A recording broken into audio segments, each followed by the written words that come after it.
You need to make sure that you're presenting value to your client. So writing a penetration testing report is a very important aspect of your penetration testing cycle. The report will be sent to the client and will be directed to different audience from the senior management and the technical team as well. A lot of currently available courses out there lack shedding the light on penetration testing report skills. However, your work is useless without something tangible and useful you give to your client. The report should detail all the outcome and the tests you've done, as well as your recommendations on how to mitigate different security risks. So your final product here is actually a report that shows the service you have provided, the methodology you've adopted, as well as the results and recommendations.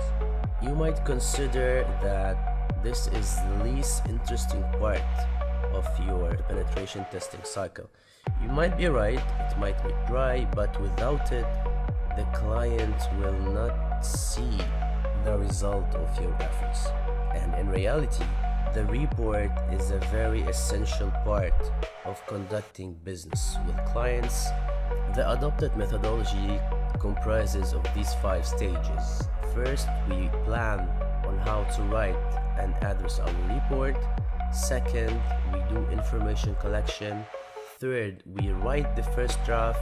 Fourth, we review and finalize the report. And finally, we send it to the client. The first phase is the report planning phase, which comprises the following sub-phases. So the objective of the engagement is very important to highlight. It's mainly the objective set by the client. You should as well highlight any assumptions such as in-scope and out-of-scope systems. You should as well mention the time you will do your testing.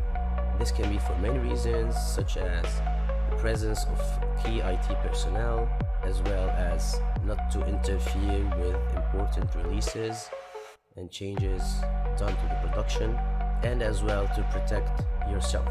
You should as well consider the target audience, because as we said, the audience varies from business stakeholders to technical people. You should keep in mind the position of the people in the organization, the knowledge they should have about this report, and their responsibility and authority to make decisions based on the report. The report should as well be classified the highest based on the information classification policy of your client. So if your client is using the US military classification, it should be classified as top secret. You should as well maintain a clear report distribution strategy. It's advisable to print out the reports in hard copies and deliver them to the right persons in hand. The second phase is the information collection phase. You need to make sure that you have collected all the information in all stages.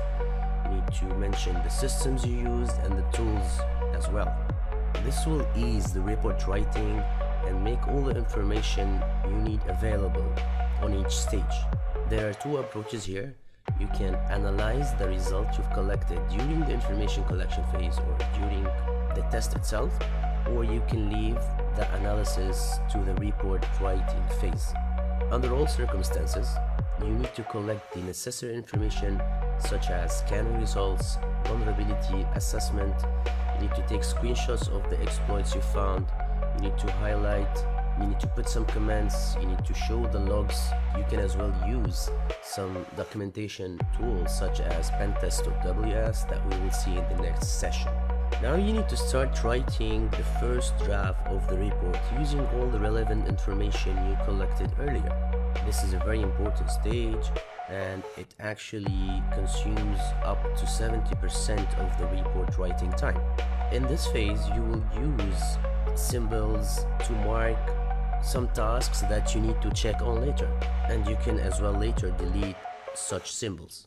Before delivering the report to your client, you need to review it internally.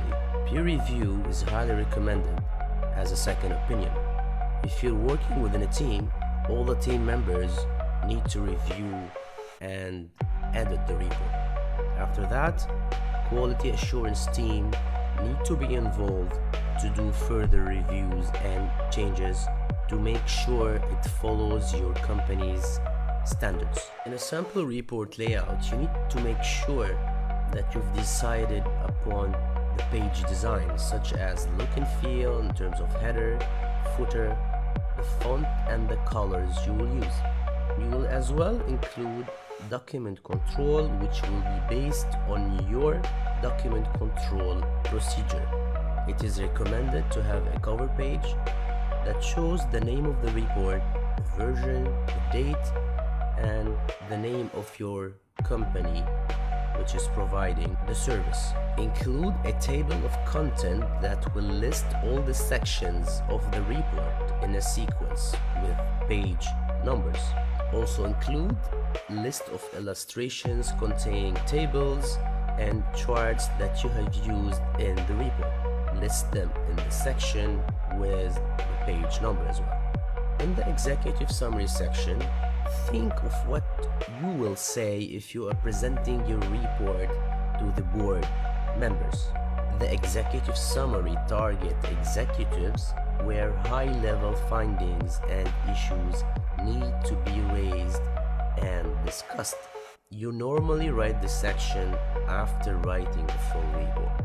You need to put the scope of work that clearly identifies the scope of the project, the IP addresses that have been tested, and the type of the penetration testing you have performed.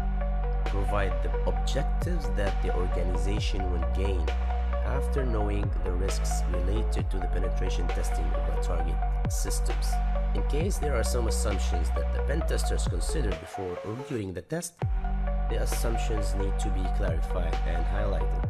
The timeline will show the penetration testing start and end dates, the testing duration, since you don't want to hold any responsibility if some risk aroused after the period of time due to some changes in the target systems.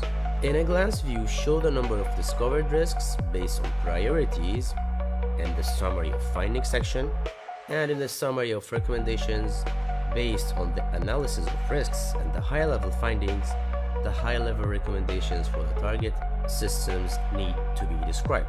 In the methodology section, the needed information about how the penetration testing was conducted need to be there, what steps have been followed in order to collect information, analyze them, the risk rating methodology you have used to calculate the risks for each piece of vulnerability, and it may also contain the tools that the penetration tester used to collect such information. In the detailed findings section, present the findings in the most simplest way as possible. For each finding, describe the threat level, the vulnerability rating, analysis of the issue and the impact on the information asset, the system you have tested, risk rating and recommendations. There are a number of ways in which results can be presented. You can present them in a tabular format, graphical format, you can use charts like pie or bar charts, you can even use diagrams. For each piece of vulnerability, a clear description should be shown about the source of vulnerability, its impact, and the likelihoods of the vulnerability to be exploited. Report should explain the source of the vulnerability and the root cause of the problem itself. You should as well highlight the likelihood of occurrence and the impact in case those vulnerabilities were exploited. You should as well use risk evaluation techniques, which is a process of comparing the estimated risk against a given risk criteria to determine the significance of the risk. You might refer to some ISO standards in this scenario. Finally, in the recommendation, and based on the risk rating and the target asset value, the penetration tester should provide an acceptable recommendation with alternatives. And you can provide more than one option for the client in order to mitigate the risk. At the end of the report, it is important to give precise details of all the work by other authors which have been referred to within the report. Include some glossary that details the author name, date of publication, title of the book, the publisher, and the page numbers that you have used. Also include an appendix that can have additional information related to the report. I will now show you some sample penetration testing reports from the internet, just to tell you that there is nothing right or wrong about the format. You can do your own as long as you abide by the general guidelines. You can see the logo of the provider is here, the title of the report, and the service provided to the client here. This is the version control information, the author, and the addressees. The non-disclosure agreement is appended to the report here as well. Disclaimers. This is the content. As you can see, the purpose of the engagement and the scope of the engagement, along with the summary of the findings directly. Then there is a conclusion. If you scroll down, you can see that the purpose is just a simple paragraph along with the scope targeting this application here. This is a summary of the findings or the executive summary of the finding, put in a tabular format with the classification of the risk. Now we go into the risks one by one. You can see screenshots, you can see classification of the risk and the complexity of the attack. It can be performed by amateurs or experts or hackers, etc. As you can see, all the information about each of the attacks is included in the summary. At the end of the report, you will see a conclusion with the list of the risks and the rating along with the page references. Another report is from offensive security here. Executive summary at first, then type of attacks, then the conclusion. Its layout is kind of similar to the previous one, with the summary of findings, executive summary. Now each of the attack is explained along with screenshots, diagrams, again screenshots. If you go to the end of the report, you will see that there are two appendices, Appendix A and Appendix B. Appendix A has the full description of each of the vulnerabilities found, description of the vulnerability along with its rating, the impact and the remediation or the recommendation. And Appendix B actually is about